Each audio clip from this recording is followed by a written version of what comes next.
नमस्कार।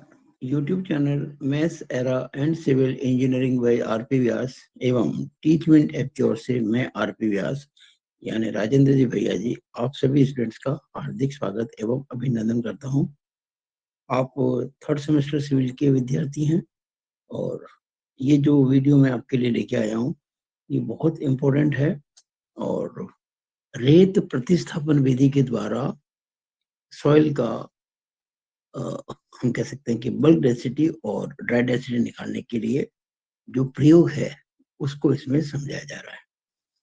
आप अगर ध्यान से इस पूरे वीडियो को देखेंगे जो लगभग 25 से 30 मिनट का होना चाहिए, मुझे पूरा विश्वास है कि आप इतना अच्छा समझ पाएंगे कि आपको कभी भी ये समझने में दिक्कत नहीं आएगी और कभी इसको भूल नहीं पाएंगे। इस विधि को आप इतना आसान तरीके से आपको समझाया जाएगा।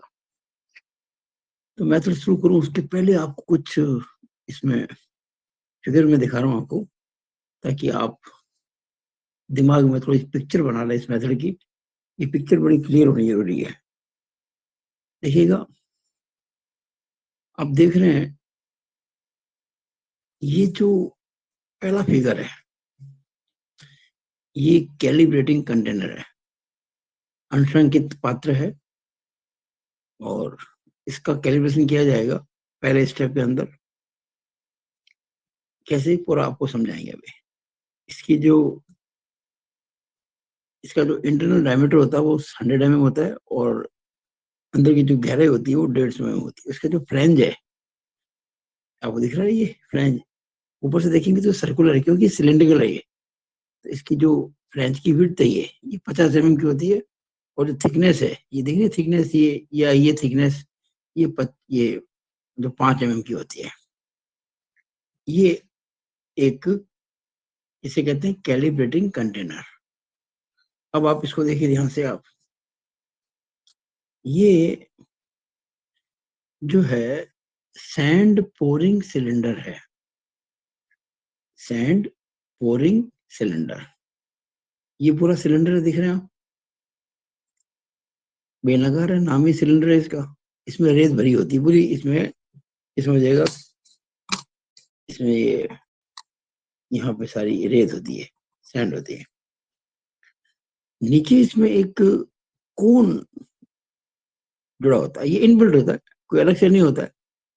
ये सिलेंडर और कोन आपस में जुड़े होते हैं, लेकिन इनको दो भागों में बांटने के लिए यहाँ पे एक शटर होता है, शटर प्लेट। हम शटर को खींचेंगे तो इस में जो रेत भरी है वो इस कोन के अंदर आ जाएगी और नीचे भी निकल जाएगी। तो ये आप समझिएगा सैंड पोरिंग सिलेंडर विद कोन। और हम क्या करते हैं कि जब प्रयोग करते हैं ना, एक बार तो इसको यानी कि सैंड पोरिंग सिलेंडर विद कोन को कैलिब्रेटिंग कंटेनर पर रखते हैं। आप देखिएगा इसका जो इसकी जो ये अंदर से डायमेंशन होती है ये भी 100 mm होती है,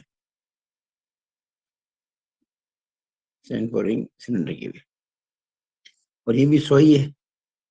तो आप देखेंगे कि जब ये sand pouring cylinder with attached या इनबिल्ट कोन जब इसके ऊपर रखेंगे तो यहां से एग्जैक्टली जो डायमेंशन है इसमें से रेत निकलकर रेत इसके अंदर प्रवेश कर जाएगी। क्यों कराएंगे रेत प्रवेश, किस लिए कराएंगे, क्या होगा, वो सब बाद में आपको बताया जाएगा इस वीडियो में, लेकिन पहले एक बार इसको समझ लें। और इसी सैंड पोरिंग सिलेंडर को हम एक बार ग्राउंड पर कांच की प्लेट रखकर, कैसी, कांच की प्लेट, उस केस में लाइन पूरी हो जाएगी। ग्लास प्लेट होती है 45 centimetre by 45 centimetre by 1 centimetre की, उस पर रखकर भी हम रेत को प्रवाहित करते हैं शटर खोलकर। यानी हम ये जो सैंड पोरिंग सिलेंडर है इसका प्रयोग 3 बार करते हैं। एक बार तो इसके ऊपर रखकर, एक बार इसको ग्लास प्लेट पे रखकर, और अंतिम बार एक पिट खोदते हैं, गड्ढा जमीन के अंदर, और उस गड्ढे का जो डायमीटर है वो भी वही रखा जाता है जो कि इस कोन का नीचे का डायमीटर, यानी कि वही 100 mm। और एक बार फिर यहाँ जो सैंड भरी है वो इस शटर को खोलकर इसके अंदर आने देते हैं। एक बात जरूर ध्यान रखेंगे, हम जितनी बार भी सैंड पोरिंग सिलेंडर में से सैंड को पोर करवाएंगे, यानी कि रेत का बहाव करवाएंगे, उतनी बार हमेशा रेत की मात्रा वही होगी जो कि प्रारंभ में थी। एक बार हमने शुरुआत में जो रेत की मात्रा भरी इसके अंदर, वो हम जब ये प्रयोग करेंगे तो रेत नीचे आ जाएगी, उसको वापस सावधानी पूर्वक इकट्ठा करके वापस इसके अंदर डालेंगे शटर बंद करके। एक बार कांच की प्लेट पर भी रखेंगे इसको, तब भी कांच की प्लेट में जो रेत आई है उसको सावधानी पूर्वक वापस इस शटर में इसमें सिलेंडर में डालेंगे शटर बंद करके। और जब एक बार इस खड्डे पे रखेंगे उसी सिलेंडर को, तब भी जो है, हालांकि उसके बाद तो प्रैक्टिस ये आपका जो प्रयोग समाप्ति हो जाएगा, यानी हमको जब जब रेत को पोर करना है, यानी रेत को बहाना है, उस समय जो आपको ये जो भार रखना है रेत का शुरुआत के अंदर जो था वही रखा जाएगा। और ये प्रयोग को हम 3-4 बार दोहराते भी हैं ताकि माध्यम निकाला जा सके, मीन निकाला जा सके। और हमेशा ये ध्यान रखा जाता है कि वही भार सैंड का है जो प्रारंभ में था। ये आपको मैंने थोड़ा सा फिगर के बारे में बताया है, क्योंकि जब तक आपको ये जो चित्र है, रेखा चित्र, ये बनाना नहीं आएगा, आसान है, कोई कठिन नहीं है, बहुत आसान है ये। इस शटर को यहाँ से खींच के हम ये रेत को कोन में आने के लिए अलाउ कर सकते हैं। अब मैं एक बार से वापस आपको थोड़ा सा संक्षेप में इसके जो एप्रेटिस के बारे में बोल देता हूँ। देखिए, सबसे पहले तो ये ध्यान रखिएगा, ये जो रेत प्रतिस्थापन विधि है, जिससे कि हम जो सॉइल है, खड्डा खोद के सॉइल निकालते हैं ना, उसकी बल्क डेंसिटी और ड्राई डेंसिटी निकालते हैं। ये स्पेसिफिकेशन जो है, इसके विशिष्टताएं, वो IS यानी कि इंडियन स्टैंडर्ड कोड है इसका सॉइल के लिए, उसका नंबर है IS 2720। ये आप याद रखिए तो बहुत अच्छा रहेगा, कई बार ऑब्जेक्टिव में पूछ सकते हैं, तो आपको याद होना चाहिए। IS 2720 पार्ट 28, और ये 1974/88 के अंदर आता है। इतना याद ना भी रहे, बस IS 2720 काफी है याद रखना। इसके अंदर ये सारी दी गई है स्पेसिफिकेशंस। तो उपकरण जो इसका है, पहला मैंने आपको अभी बताया था, सैंड पोरिंग सिलेंडर। इसकी लगभग 3 लीटर कैपेसिटी होती है। ये पोरिंग कोन, ये मैंने बुरी बात समझा दी, इसलिए मैं इसको समझूंगा नहीं, हर चीज में बता चुका हूँ। दूसरा है सिलेंड्रिकल कैलिब्रेटिंग कंटेनर, ये आपको मैंने अलग से बताया था ना, ये वाला, ये वाला, ये। उसके बाद ग्लास प्लेट मैं बता चुका था, 45x45x1 सेंटीमीटर। हाँ, ये होती है एक metal tray with central hole having diameter equal to pouring cone. क्या होता है, जब हम गड्ढा खोदते हैं, उसमें से जब सॉइल निकालते हैं, उस वक्त ये ट्रे काम आती है। कब आएगी अभी आपको जब मैं समझाऊंगा तो ये बात आ जाएगी। तो मेटल ट्रे होती है, धातु की ट्रे होती है। इसमें बीच के अंदर एक सर्कुलर होल होता है जो कि कोन के डायमीटर के बराबर, बॉटम डायमीटर। अब सॉइल को आपको खोदना होगा, सॉइल खोद के निकालेंगे ना, एक्सकेवेट करेंगे, तो खोदने के लिए यंत्र चाहिए, खुरपी चाहिए, कुछ इस प्रकार की चीजें जिससे सॉइल को बाहर निकाल सके। फिर कंटेनर, भाई आप जब सॉइल निकालेंगे, सैंपल होगा तो उसका वाटर कंटेंट निकालना पड़ेगा ना, जलांश। तो वो किसी पात्र में रखकर हम उसको ओन ड्राइंग मेथड से बाद में वाटर कंटेंट निकालेंगे। और उसके अलावा इस मेथड का नाम ही है सैंड रिप्लेसमेंट मेथड। रेत तो चाहिए आपको, अब रेत कैसी लेंगे, देखिएगा, ऐसी रेत जो 600 माइक्रोन सी से तो पास हो जाए और 300 माइक्रोन सी पर ठहर जाए। आप जानते हैं ना 1 माइक्रोन क्या होता है? 1 मिलीमीटर में 1000 माइक्रोन होते हैं। 1 मिलीमीटर में 1000 माइक्रोन होते हैं। तो 600 माइक्रोन का मतलब 0.6 mm। और 300 मतलब 0.3 mm, तो 0.6 mm सीव से तो वो रेत गुजर जाए और 300 mm पर वो ठहर जाए। तो ऐसी जो रेत होगी उसका हम सैंपल लेते हैं इस मेथड के अंदर, सैंड रिप्लेसमेंट मेथड। ये सारी बातें मैंने आपको बताई और ये फिगर मैं आपको बता चुका हूँ। फिगर बहुत इंपॉर्टेंट है। फिगर आप दिमाग में अगर नहीं होगा तो आप प्रयोग नहीं कर सकते। फिगर आपके दिमाग में होना बहुत जरूरी है।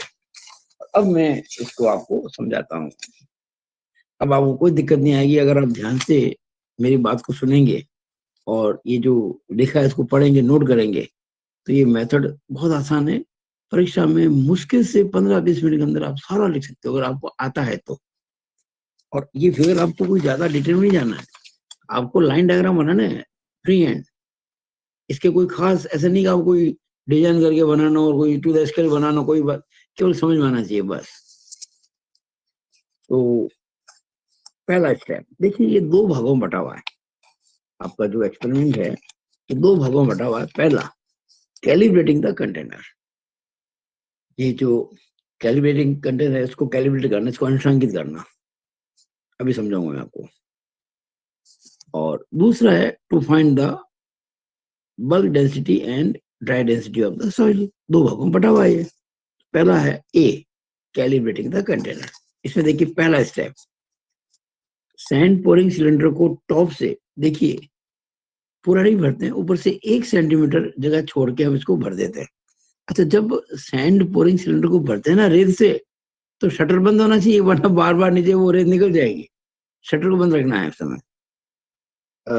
सैंड से भरा जाता है तथा इस मास को पूरे परीक्षण के दौरान स्थिर रखा जाता है। एक बार जो आपने ये भर दिया उसको हम तोलेंगे और वो जो होगा उसको हम पूरे प्रयोग के दौरान कांस्टेंट रखेंगे।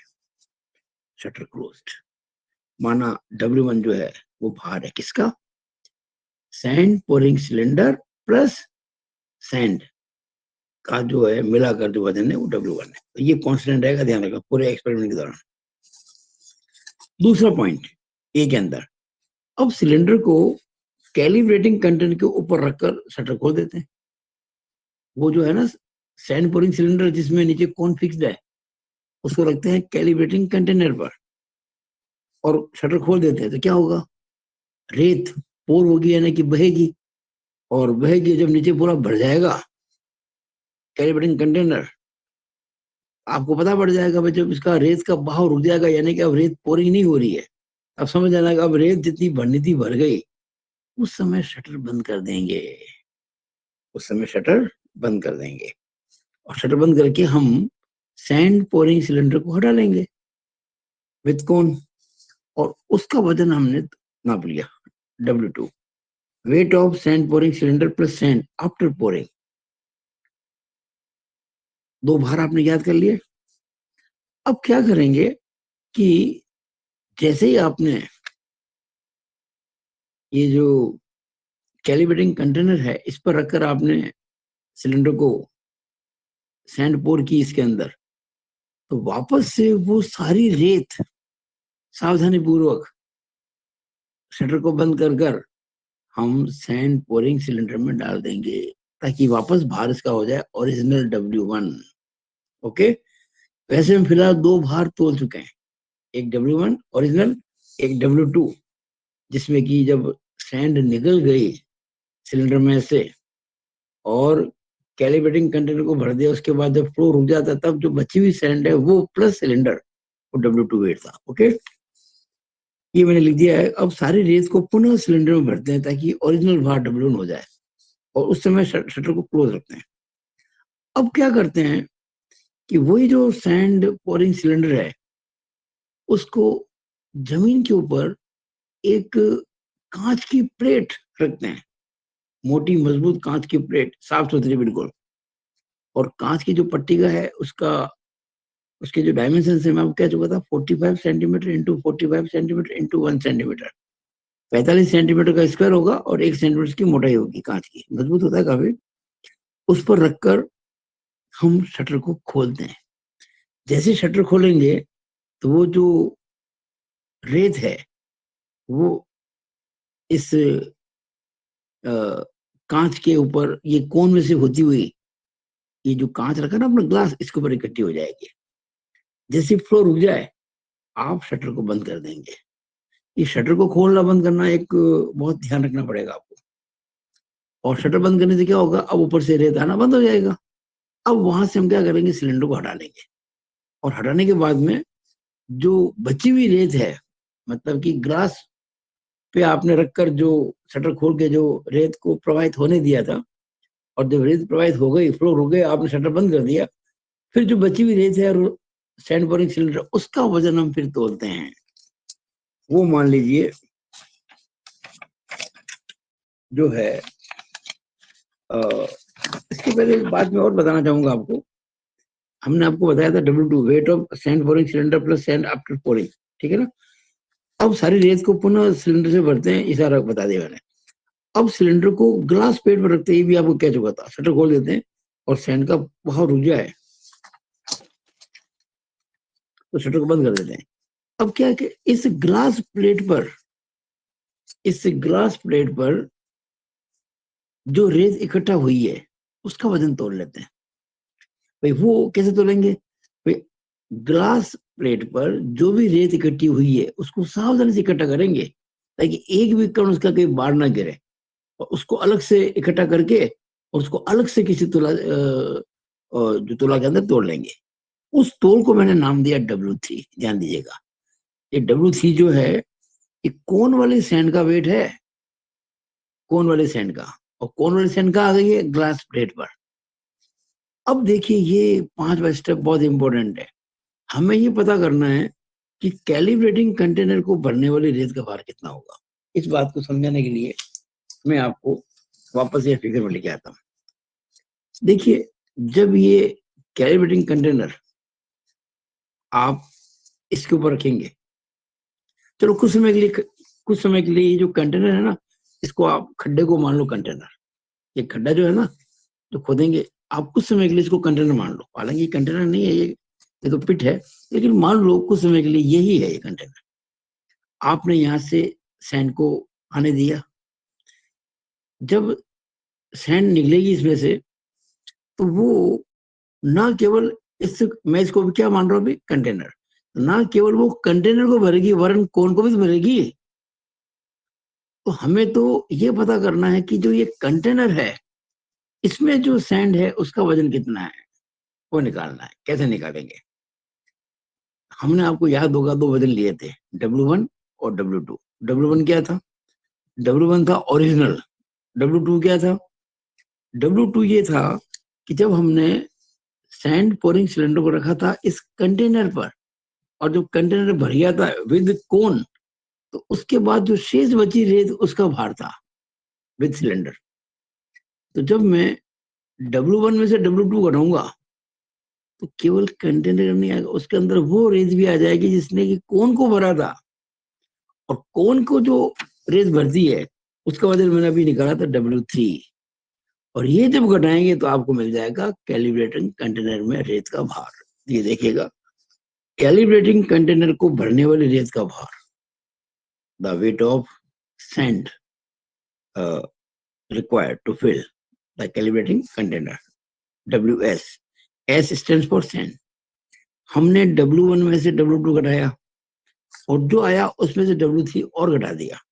ये जो वजन होगा W1 minus W2 minus W3, ये होगा कैलिब्रेटिंग कंटेनर को भरने वाली रेत का भार। अब देखिएगा हम क्या निकालेंगे, रेत की बल्क डेंसिटी निकालेंगे। We will find the bulk density of sand, रेत का स्थूल घनत्व। कैसे भाई, घनत्व कैसे निकालते हैं, वेट अपॉन वॉल्यूम। ये जो आपने वेट निकाला, ये सैंड का है, सॉइल का नहीं है, ध्यान रखना, रेत का है। और उसके अंदर कैलिब्रेटिंग कंटेनर का जो वॉल्यूम है, ये आपको पता ही होता है। अंदर से जब इसके डायमेंशन पता होता है ना, तो पता होता है आपको इसका वॉल्यूम कितना है कैलिब्रेटिंग कंटेनर का। तो WS में V का भाग लगाएंगे तो आ जाएगी bulk density, weight upon volume. किसकी बल्क डेंसिटी आ गई, ये आ गई रेत की। क्योंकि कैलिब्रेटिंग कंटेनर में रेत का भार कितना था, उसमें कैलिब्रेटिंग कंटेनर का वॉल्यूम का भाग लगा दिया था, आपको उसका मिल गई बल्क डेंसिटी। किसकी, रेत की। ये पहला पोर्शन पूरा हो गया, ए पार्ट। इसे कहते हैं कैलिब्रेशन ऑफ कंटेनर या कंटेनिंग कैलिब्रेटिंग द कंटेनर। अब B, measurement of gamma and gamma D of soil. अब देखिए स्टेप A6, ये ए के अंदर छठे पॉइंट तक की जो स्टेप है ना, इसके बाद आप एक बार वापस से वो सारी रेत वापस से डालेंगे सिलेंडर के अंदर शटर बंद करके, ताकि वो वेट हो जाए ओरिजिनल W1। स्टेप A6 के बाद सारी रेत को पुनः सिलेंडर में भरकर ओरिजिनल वेट W1 प्राप्त किया जाता है शटर को बंद कर। अगला स्टेप, अब साइड जो है जहां से आपको सॉइल के लिए बल्क डेंसिटी और ड्राई डेंसिटी निकालनी है, उस साइड की बात कर रहा हूँ। उस साइड को साफ करते हैं और समतल करते हैं, यानी कि क्लीन एंड लेवल कर उस पर सेंट्रल होल वाली एक ट्रे रखते हैं। मैंने कहा था एक मेटेलिक ट्रे होती है जिसके सेंटर में एक सुराख होता है, जिसका डायमीटर वो जो कोन के डायमीटर के बराबर होता है। तो वहां पे हम एक ट्रे रखते हैं। कहाँ पे? यहाँ पे देखिएगा, ये जो अब ये पिट है, ये आप जो देख रहे हो ये वाला, ये पिट है, खड्डा है। और दरअसल ट्रे आपको इसमें दिखा नहीं रही, तो बात की पोजीशन है। ये जब कैलिब्रेटिंग कंटेनर रखेंगे इसके ऊपर, उसके पहले यह ट्रे होती है। ट्रे में बीच में सुराख होता है और वो सुराख का डायमीटर इतना ही होता है। फिर हम सुराख के अंदर हाथ डाल के क्या करते हैं कि खरोच के खोद के मिट्टी निकालते हैं, और जो जो मिट्टी निकालते हैं उस ट्रे में डालते जाते हैं। बीच में निकाली, आपको बता दूं मैं आपको, देखिए सर, जैसे ये मान लो ट्रे है और इसके सेंटर में एक होता है सुराख, और इस सुराख का डायमीटर वही होता है जो कि कोन का होता है, बॉटम का। ये इसके अंदर आप हाथ डालकर मिट्टी खोज के निकालेंगे। जो मिट्टी आएगी आपके हाथ में, एक यंत्र के अंदर जो भी हाथ में करनी वगैरह होती है, उस मिट्टी को इसमें डालते जाएंगे। निकाला डाला, निकाला डाला, ये करते पूरी ये ट्रे भर जाएगी मिट्टी से। जब खड्डा होगा ना, ये इतना गहरा जब खड्डा होगा ये जमीन के अंदर, तो सारी जो मिट्टी निकलेगी उस ट्रे के अंदर इकट्ठे कर लेते हैं इस तरह से।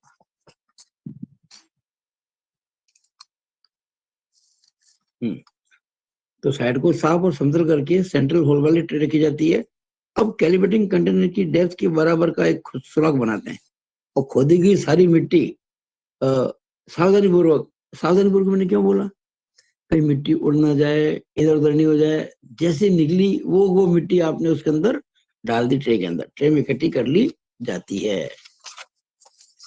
ट्रे में इकट्ठी करके मान लीजिए W, weight of excavated soil, जब आपने खोद की मिट्टी निकाली उसका भार है W। कितने पॉइंट हो गए इसके? 2। बी के अंदर, बी में पहला क्या था कि आपने ओरिजिनल वेट W1 कर दिया, फिर साइड को साफ करके आपने मिट्टी निकाल के उसको ट्रे में डाल दिया, उसका वजन ले लिया W।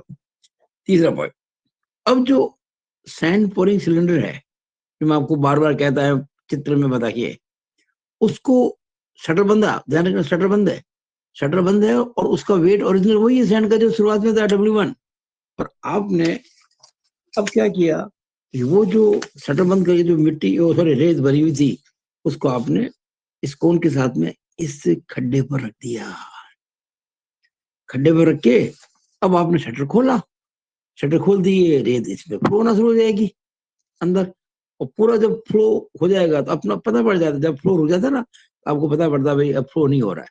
जब फ्लो रुक जाए, शटर को बंद कर दो, हटा दो इसको, हटा के इसका वजन ले लो। देखिए लिखा मैंने, शटर बंद करके शेष शटर बंद करके शेष बची रेत के साथ सिलेंडर का भार ज्ञात कर लेते हैं। माना W4, ध्यान दीजिए मैं W1 W2 W3 कह चुका था, इसलिए W4 का है। माना W4 sand pouring cylinder plus sand after pouring sand into hole, यानी कि रेत को खोदे गए खड्डे को भरने के पश्चात जो बची हुई है उसके साथ में सैंड बोरिंग सिलेंडर का भार वो W4 है। अब चौथा पॉइंट बी के अंदर, अब हम क्या निकालेंगे, हम निकालेंगे डब्ल्यू एस डैश, ध्यान दीजिएगा, यानी कि एस का मतलब सैंड, वो वजन रेत का जिसने खड्डे को भरा, जिसने खड्डे को भरा उसका वजन। तो देखिएगा W1 पता है आपको ओरिजिनल, माइनस W4 खड्डे को भरने के बाद में जो बची, प्लस सैंड बोरिंग सिलेंडर जो मैंने आपको बताया। लेकिन अभी उसमें कोन का घटाना पड़ेगा, क्यों, कोन तो उसके साथ अटैच है ना, तो माइनस W3 जो कोन का था, यानी W1 minus W4 minus W3, ये आ गया डब्ल्यू एस डैश। ये उस रेत का भार आ गया है जिसने खड्डे को भरा, पिट को भरा। अब पांचवा point, volume of sand in hole, जो आपने होल को भरने के लिए सैंड काम में ली थी, जिसका वजन है ये, उसका मैं वॉल्यूम निकाल रहा हूं। आप जानते हैं ना, घनत्व बराबर होता है भार बटा आयतन। तो आयतन क्या हो जाएगा, भार बटा घनत्व। भार किसमें होता है, न्यूटन। घनत्व किसमें होता है, न्यूटन पर मीटर क्यूब। वॉल्यूम आ जाएगा। तो ये भार किसका, रेत का, ये निकाला आपने अभी भी। और घनत्व किसका, रेत का, जो आप स्टेप A6 में निकाल चुके हो। ये देखिए, आपने स्टेप A6 में घामास निकाला था ना W/V से, वो घामास है ये। तो इससे आपको वॉल्यूम मिल जाएगा, किसका, रेत का। कौन सी रेत, जो आपने उस खड्डे को भरने में खर्च की है, वो रेत का वॉल्यूम निकल जाएगा। अब सुनिए ध्यान से, आपने खड्डे को भरा रेत से, इसका मतलब आपने जो खड्डे में से मिट्टी निकाली थी उसको रेत से प्रतिस्थापित कर दिया। You substituted sand in place of soil. तो उसका, अगर ये आयतन रेत का है, तो यही आयतन उस सॉइल का भी तो होगा ना, कि वही तो आयतन है, खड्डा तो वही है। यही आयतन जो है V, ये होल से निकाली गई सॉइल का भी होगा, यानी V is equal to volume of soil in hole आ गया। कितना इंपॉर्टेंट बात आ गई है। जो आपने उस पिट में से, उस खड्डे में से जो सॉइल निकाली, मृदा निकाली, उसका आयतन आ गया। यही आयतन होगा जो कि रेत का है, तभी तो नाम पड़ा इसका सैंड रिप्लेसमेंट मेथड। नो, इस वीडियो का लास्ट चरण चल रहा है। अगला point, bulk density of soil. अब निकाल रहा हूं मैं सॉइल की बल्क डेंसिटी, गामा का W। ये कौन सा वेट है, याद कीजिए, मैंने आपको कहा था ना, आपने खड्डे में से खोद के जब सॉइल निकाली और ट्रे के अंदर रखी, उस ट्रे को आपने अलग से तोल के ये W निकाला था। एक्चुअली खाली ट्रे का वजन आपको पता होगा पहले से, खाली ट्रे का। और ट्रे को जब आपने मिट्टी खोद के निकाली और खोद के ट्रे में डालते रहे, तो ट्रे के साथ मिट्टी का भार भी हम तोलेंगे, और ट्रे प्लस मिट्टी में से ट्रे का घटाएंगे तो मिट्टी का आ जाएगा। वो ये W है, जो आप पहले से ज्ञात कर चुके हो फ्रॉम स्टेप B2। देखिएगा, आप स्टेप B2 में ज्ञात कर चुके हो ये चीज। ये देखिए, मैं आपको कह चुका हूँ। B2 साइड को साफ करके, ये देखा ना मैंने, ट्रे में इकट्ठी कर ली जाती है, और ये W weight of excavated soil है। ये मैंने उस समय नहीं बताया था, ये कैसे मैंने सीधा लिख दिया मिट्टी का भार है, लेकिन वास्तव में कैसे निकालेंगे, ट्रे प्लस मिट्टी के भार में से ट्रे का घटाएंगे तो ये मिट्टी का भार आ जाएगा। तो आपने क्या किया, उस मिट्टी के भार में मिट्टी के आयतन का जो अभी अभी आपने निकाला था B5 से, ये B5 से जो आपने निकाला था वॉल्यूम ऑफ सैंड, जो कि वॉल्यूम ऑफ सॉइल भी होगा, उसका भाग लगा देंगे, तो आपको बल्क डेंसिटी मिल जाएगी किसकी, सॉइल की। ये मिल गई सॉइल की बल्क डेंसिटी W। और अब आपने एक्चुअली जो ट्रे में सॉइल निकाली थी ना, उसका अलग से सैंपल निकाला जाता है थोड़ा सा, और उसको एक पात्र में रखकर, जो एक, मैंने कहा था ना आपको शुरुआत के अंदर, इस वीडियो के आरंभ के अंदर, ये वाला container for determination of W water content, उस कंटेनर में वो सॉइल रखकर हम उसका वाटर कंटेंट ज्ञात कर लेते हैं ओवन ड्राइंग मेथड से। उसका मेथड आपको पता ही है, वो आपने निकाल दिया वाटर कंटेंट W, और ये गामा आप निकाल चुके हो। फिर फॉर्मूला होता है गामा D का, गामा अपॉन 1 प्लस डब्ल्यू, इससे गामा डी निकल गया। इस तरह से आपने सैंड रिप्लेसमेंट मेथड से बल्क डेंसिटी ऑफ सॉइल भी निकाल ली और ड्राई डेंसिटी ऑफ सॉइल भी निकाल ली। ये एक डाटा हुआ, वन डाटा। अब हम इसी प्रक्रिया को 1 से 8 तक, 1 से 8 तक नहीं, बी में स्टेप थे आपके, ए में थे, सॉरी, ए में थे A1 to A6, बी में थे B1 to B8, ये देखो B8 तक है ये सारे स्टेप दोहराएंगे और कम से कम 3-4 बार हमें प्रक्रिया दोहराएंगे, यानी हम 3-4 वैल्यू निकालेंगे। जितनी वैल्यू निकलेगी गामा की उतनी निकलेगी गामा डी की। और आप गामा की मान लीजिए आपने 3 वैल्यू निकाल ली, उसको जोड़ के 3 का भाग लगा देंगे, गामा डी की 3 वैल्यू को जोड़ के 3 का भाग लगा देंगे, तो आपको एवरेज वैल्यू मिल जाएगी।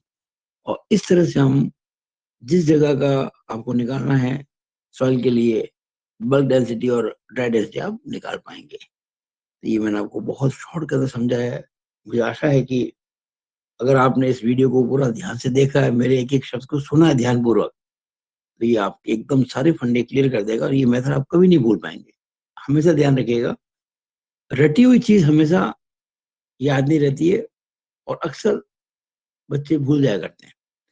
लेकिन अगर मन में आपके कंसेप्ट क्लियर हो और तो आप मेथड तो अपना बना लेंगे, पॉइंट आपको याद रखने की रटने की जरूरत ही नहीं है, आप ऑटोमेटिकली बनाएंगे।